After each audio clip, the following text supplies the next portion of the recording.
Wannan ci gaba ne a cikin darasinmu na Reading Comprehension for Kids inda muke koyawa yara ƙanana karatun English. Darasinmu na yau shine The Ram and the Rainbow. The Ram and the Rainbow. Wannan shine kashi na 26. A wannan darasin ana so mu mayar da hankali akan compound words, wato kalmomi biyu wanda ake haɗa su a waje ɗaya su bayar da kalma ɗaya, kamar something, kamar rainbow, kamar hillside. Kamar yadda muke gani gashi nan, The Ram and the Rainbow. Zan karanta, kuna sauraro na, bayan na karanta kuna sauraro na, sai yanzu an karanta kuna bi na, bayan na karanta kun bi ni sai yanzu in fasara ta kashe, sai kuma mu amsa tambaya. The Ram and the Rainbow. One day, a ram was eating grass next to a fence on the side of a hill.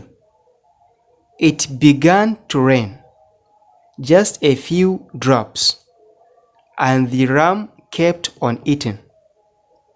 The rain came harder, and the ram was getting very wet. Still, he kept eating the grass. Then the ram saw something in the sky. It was a rainbow. He saw that it had 7 colors: red, orange, yellow, green, blue, indigo, and violet. It was the most beautiful thing he had ever seen.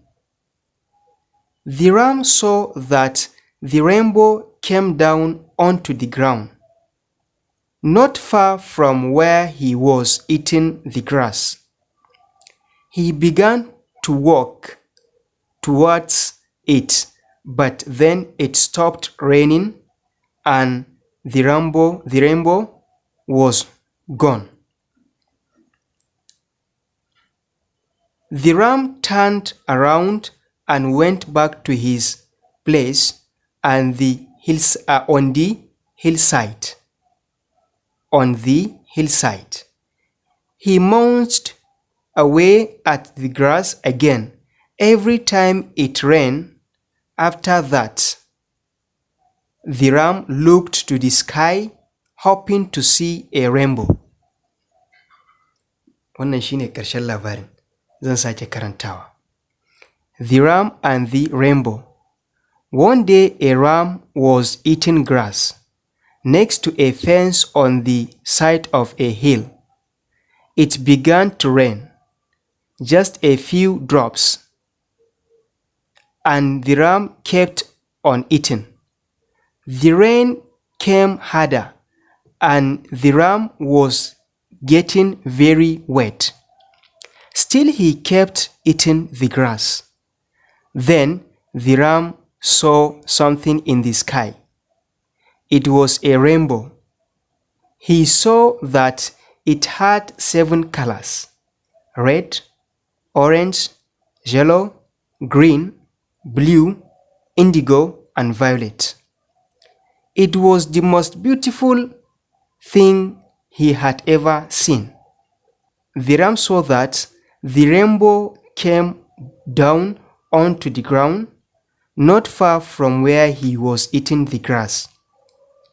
He began to walk towards it, but when it stopped raining and the rainbow was gone,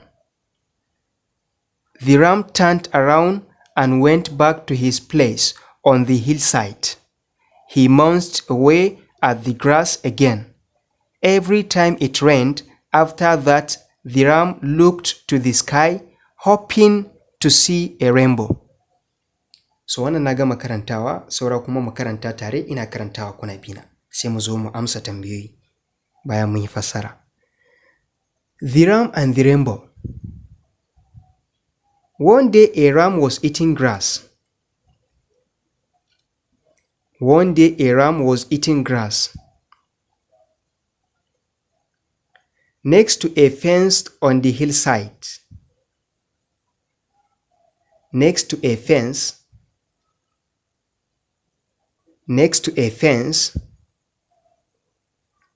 on the side of a hill. on the side of a hill. It began to rain. It began to rain. Just a few drops. Just a few drops. Just a few drops. And the ram kept on eating. And the ram kept on eating. The rain came harder. The rain came harder. And the ram was getting very wet. And the ram was getting very wet. Still he kept eating the grass. Still he kept eating the grass. Then the ram saw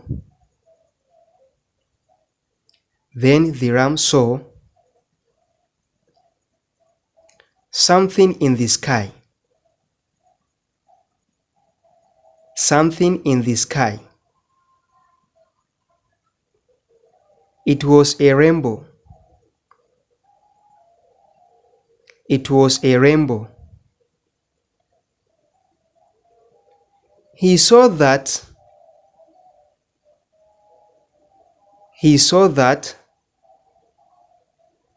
it had 7 colors. It had 7 colors. Red, red, orange, orange, yellow, yellow, green, green, blue, blue, indigo, indigo, and violet, and violet. It was the most beautiful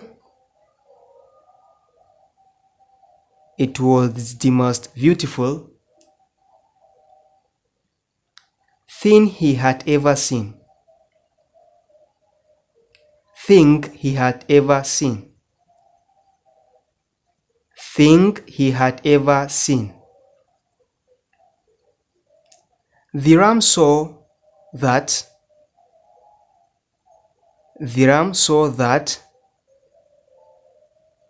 the rainbow came down. The rainbow came down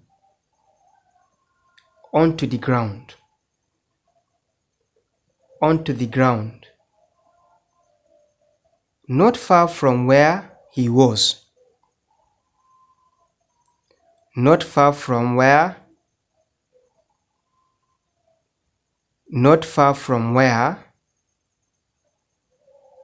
he was eating the grass. He was eating the grass. He began to walk. He began to walk towards it. Towards it. But then it stopped raining. But then it stopped raining.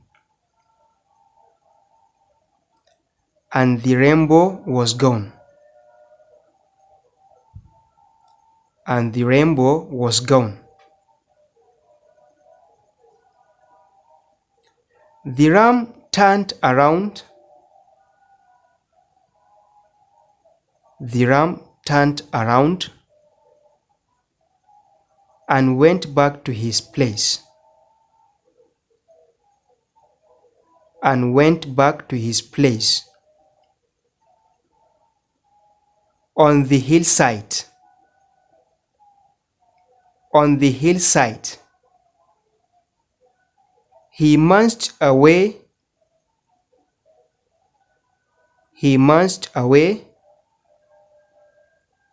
at the grass again. Every time it rained. Every time it rained. After that. After that. The ram looked to the sky. The ram looked to the sky, hoping to see a rainbow. Hoping to see a rainbow. So wannan mun gama karantawa kenan, saura in yi mana fassara a takaice. Sunan labarin shine The Ram and the Rainbow. Rago da kuma rainbow. Rago da kuma rainbow. Wato rainbow shine wani abu mai kala-kala da yake fitowa a sama. In a damuna, normally a damuna, irin damuna ta yi nisa din nan, in aka haɗa hadari wani lokaci sai wannan abu mai kala-kala ya fito a sama sai ya zuƙe wannan hadarin. Ko kuma aka fara ruwa, in wannan abun ya fito sai ya zuƙe wannan ruwan. So rainbow kenan. One day, wata rana, a ram was eating grass. Wani rago yana cin ciyawa next to a fence, a gefen wani abin kewayo. Wato fence abu ne wanda ake kewaye gida da shi, ko na waya ko na katako, haka za ku gani. Mutum ya gina gida za a iya kewayewa da shi, ko a kewaye da waya ko a kewaye da katako, kamar yadda dai gashi nan kuna gani, ko a ado da shi a gaban gidan da gefe-gefen gidan, duk da yanda ake so, ko na siminti ma ana yi. So shine fenced. On the side of a hill. On the side of a hill, a gefen wani tudu. It began to rain, sai aka fara ruwa. Just a few drops.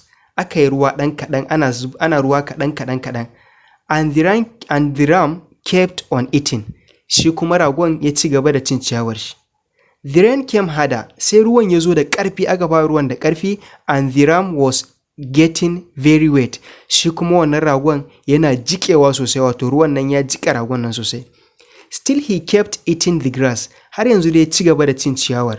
Ana ruwan da ƙarfi yana jika shi, amma dai ya ci gaba da cin ciyawar. Then the ram saw something in the sky. Sai wannan ragon ya ga wani abu a sama. It was a rainbow. Wannan abin rainbow ne. He saw that it had 7 colors. Sai ya ga wannan abin yana da kaloli, launi, yana da launuka guda 7. Launi na ɗaya red, ja. Launi na biyu orange, ruwan fanta. Launi na uku yellow, ruwan ɗorawa. Launi na uku green, kore. Launi na 4 blue, shuɗi. Launi na 5 shine blue, shuɗi. Launi na 6 indigo, to blue mai duhu shine indigo. Da kuma launi na 7 shine violet, wato purple mai jaja kamar pink haka. Kamar dai daga sunan duka kalolin na saka muku, kuna ganin su. The ram saw that the rainbow came down. Sai wannan ragon ya ga cewa wannan rainbow din ya zo ƙasa, onto the ground, ya zo kusa da ƙasa, ya zo ƙasa haka. Not far from where he was eating the grass. Ba shi da nisa da tsakanin shi da inda yake cin ciyawa, wato yayi ƙasa shi wannan rainbow kenan, har ya zama to ba shi da nisa da tsakanin shi da wannan ragon. He began to walk toward it. Sai wannan ragon ya fara tafiya zuwa wajen wannan rainbow din, but then it stopped raining. Amma kuma sai aka dakatar da ruwan ya tsaya, and the rainbow was gone. Sai kuma wannan rainbow din ya tafi. The ram turned around. Sai wannan ragon ya juya da baya and went back to his place. Sai ya koma wajen shi on the hillside, a gefen wannan tudun. He munched away at the grass again. Sai ya koma ya kama taunar ciyawan, ya ci gaba da cinta. Every time, kowane lokaci, it rained after that. Bayan haka, kowane lokaci bayan wannan abin da ya faru, in dai aka fara ruwa, the ram looked to the sky. Sai wannan ragon ya rika kallon sama, hoping to see a rainbow, domin yana so ya ga wannan rainbow din. Question sai tambaya. Yace write the best answer you can think of. Ka rubuta amsa mai kyau, gamsasshiya wadda zaka iya tunani akan ta. How do you know that the ram really liked seeing the rainbow? Me yasa kake tunani ko kuma me yasa